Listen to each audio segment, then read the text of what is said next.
Hello friends, this is me Faheem और आप देख रहे हैं अनयूजुअल इनसाइट्स।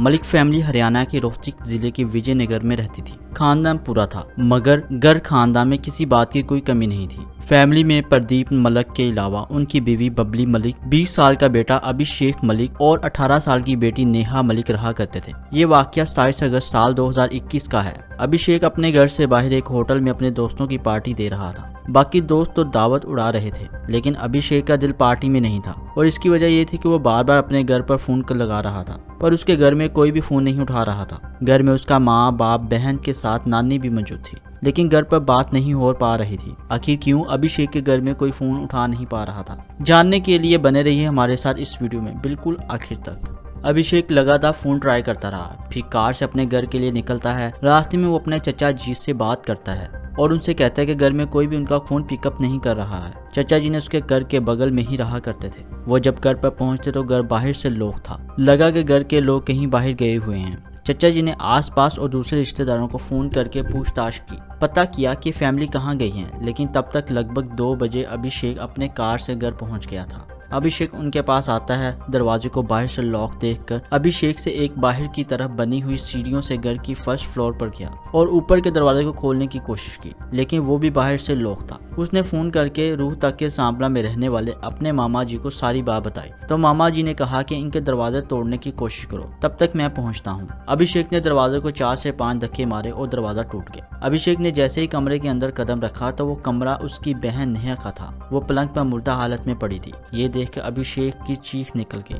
अभिषेक की चीख सुनकर नीचे से लोग ऊपर की तरफ आने शुरू हुए और वो भी इस बात को देख कर हैरान हो गए कि इसके बाद उनके बदहवास शेख भागता हुआ तो वहाँ उसने देखा कि उसकी नानी रोशनी देवी और माँ बबली देवी की डेड बॉडी भी पड़ी हुई है। नानी की डेड बॉडी बिस्तर पर थी जबकि माँ फर्श पर पड़ी थी। इसके बाद सभी लोग नीचे आते हैं। नीचे एक कमरे में अभिषेक के बाप प्रदीप मलिक की डेड बॉडी पड़ी थी।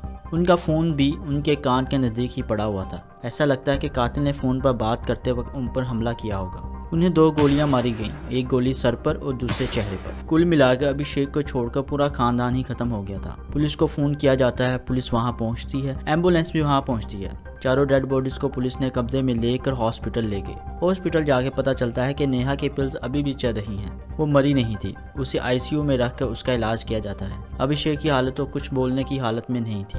उसका रो रो को बुरा हाल हो गया था। ऐसा लग रहा था कि जैसा वो अपना मानसिक संतुलन खो बैठा है। एक साथ ही खानदान के तकरीबन सभी लोग का कत्ल हो गया है। पुलिस पर मामले की जांच का दबाव था। प्रदीप मलिक एक बड़े प्रॉपर्टी डीलर थे। उनके दुश्मन भी थे। उनके पास एक लाइसेंसी पिस्टल भी थी।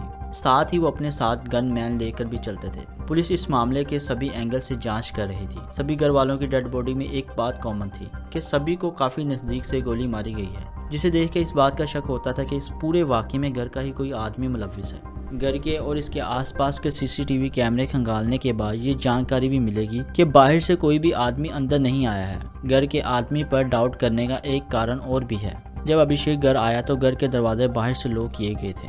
इसका मतलब है कि घर की चाबी किसी घर वाले के हाथ में ही होगी। घायल नेहा की भी 2 दिन बाद अस्पताल में मौत हो जाती है। अब केवल अभिषेक ही बचा था। जैसे ही बयान देने की हालत में अभिषेक पुलिस ने उसे पूछताछ के लिए बुलाया, लेकिन वो बार बार अपने बयान बदल रहा था। पहले तो पुलिस को लगा कि इसका मानसिक संतुलन ठीक नहीं है, इस वजह से ऐसा हो रहा है, लेकिन फिर भी पुलिस का सेंटर ऑफ डाउट अभिषेक ही था। लेकिन पुलिस को रीजन नहीं मिल पा रहा था कि आखिर अभिषेक ने ऐसा क्यों किया। पुलिस ने जब अभिषेक से पूछताछ की तो उसने बताया कि रोज की तरह सुबह 10 बजे उसने घर के लोगों के साथ नाश्ता किया और उसके दोस्तों ने दिल्ली के बाहर एक ढाबे पर पार्टी दी थी, इसलिए वो 11 बजे से लंच पार्टी के लिए निकल गया। तकरीबन 1 बजे के करीब उसने अपनी माँ को फोन लगाया तो माँ का फोन स्विच ऑफ आ रहा था। फिर उसने अपनी बहन को फोन लगाया, वो भी स्विच ऑफ आ रहा था। इसके बाद उसे अपने बाबा को लगातार फोन लगाया। पूरी घंटी जा रही थी पर कोई फोन नहीं उठा पा रहा था। उसके बाद उस बारे में अपने चचा से बात की और फिर जब वो घर आया तो उसे ये नज़ारा देखने को मिला। पुलिस ने अभिषेक के इस बयान पर उसकी तस्दीक की तो सब कुछ सही मिला, लेकिन इस दौरान पुलिस ने अभिषेक के एटीट्यूड पर गौर किया तो पुलिस को लगा कि इसके चाल चलन तो लड़कियों की तरह है जबकि एक लड़का है। इस बात को ध्यान रखकर जब पुलिस ने इस आस पड़ोस के लोगों से पूछताछ की तो पुलिस को पता चला कि अभिषेक गे है। इस बात को लेकर उसके खानदान में काफी टेंशन रहती थी। अब पुलिस ने अभिषेक का फोन लेकर कॉल डिटेल और दूसरी इंफॉर्मेशन खंगालनी शुरू की तो एक के बाद एक पर्दा खुलता चला गया। अभिषेक के तमाम दोस्तों में से एक दोस्त उत्तराखंड का था जो कि बारी था। उसके बारे में ये पता चला कि वो भी गे है। 30 अगस्त को पुलिस ने अभिषेक से पूछताछ शुरू की और तकरीबन 2 दिन बाद 2 सितंबर को पुलिस ने इस मामले का खुलासा कर दिया। कुल मिलाकर पूरी कहानी कुछ ये है। स्कूल की पढ़ाई खत्म करने के बाद अभिषेक ने दिल्ली में रहकर अलायंस की पढ़ाई की। घर आने के बाद वो बीकॉम की पढ़ाई करने लगा। दिल्ली में अपनी पढ़ाई के दौरान उसकी मुलाकात उत्तराखंड में रहने वाले एक लड़के कार्तिक से हुई। मेलजोल बढ़ने के बाद इन दोनों को यह पता लगा कि ये दोनों ही होमोसेक्सुअल हैं। बस इसके बाद इन दोनों के आपस में रिलेशन बन गए और बनते चले गए। जब कोर्स खत्म हो गया और अभिषेक अपने घर गया, तब भी कार्तिक उत्तराखंड से अभिषेक से मिलने के लिए हरियाणा आया करता था। दोनों किसी न किसी होटल में रुकते थे और एक दूसरे के साथ वक्त बिताते थे। यहाँ तक कि अभिषेक कार्तिक को घर लेकर आता था। घर वाले समझते थे कि ये दोनों अच्छे दोस्त हैं। दोनों एक ही रूम में रहा करते थे। अभिषेक कार्तिक पर अच्छा खासा पैसा खर्च करता था। आगे चलकर इन्होंने यूरोप में बसने का डिसीजन लिया, लेकिन इसके पहले भी अभिषेक अपना जेंडर चेंज करना चाहता था, जिसके लिए 5 लाख रुपयों की जरूरत थी। इतना पैसा दोनों में से किसी के पास भी नहीं था। अभिषेक ये पैसा अपने बाप से मांग रहा था, लेकिन बाप ने जब पूछा कि पैसा किस लिए चाहिए तो बता नहीं पाया। इस बात को लेकर घर में काफी परेशानी रही। अभिषेक के माँ बाप ने अपने सर पर ही पता लगा लिया कि अभिषेक लड़का से लड़की बनना चाहता है, इसलिए 5 लाख की मांग कर रहा है। इसके बाद तो घर का टेंशन अपने क्रोनिक लेवल पर पहुंच गया। बाप ने अभिषेक को धमकी दी कि अगर तुम सही रास्ते पर नहीं आए तो तुम्हें प्रॉपर्टी से बेदखल कर दिया जाएगा। अभिषेक की पॉकेट मनी बंद हो गई, उसे गाड़ी यूज करने से भी रोक दिया गया। कार्तिक से मिलना जुलना भी बंद हो गया। इस बीच वालिद ने अपनी बेटी नेहा को एक स्कूटी खरीद कर दी। इन तमाम बातों से अभिषेक बुरी तरह परेशान हो गया। उसे अपने सपनों के रास्ते में अपना खानदान और खास तौर पर अपनी बहन से सबसे बड़ा कांटा नजर आया। अभिषेक अपनी नानी के ज्यादा क्लोज था, तो खानदान वालों ने समझाने के लिए नानी को भी बुलाया। कार्तिक हर महीने अभिषेक से मिलने आया करता था। अभिषेक भी इससे मिलने होटल जाया करता था। 25 अगस्त को कार्तिक अभिषेक से मिलने के लिए रोहतक आया। दोनों ने एक होटल में चेकिंग किया। इसके बाद 26 तारीख को भी दोनों एक साथ ही रहे। 27 अगस्त को कार्तिक घर आया। सुबह घर वालों के साथ बैठकर नाश्ता करता है। प्रदीप ने अपने पूरे खानदान को पिस्टल चलाना सिखाया था, ताकि वो इसका इस्तेमाल सेल्फ डिफेंस में कर सके।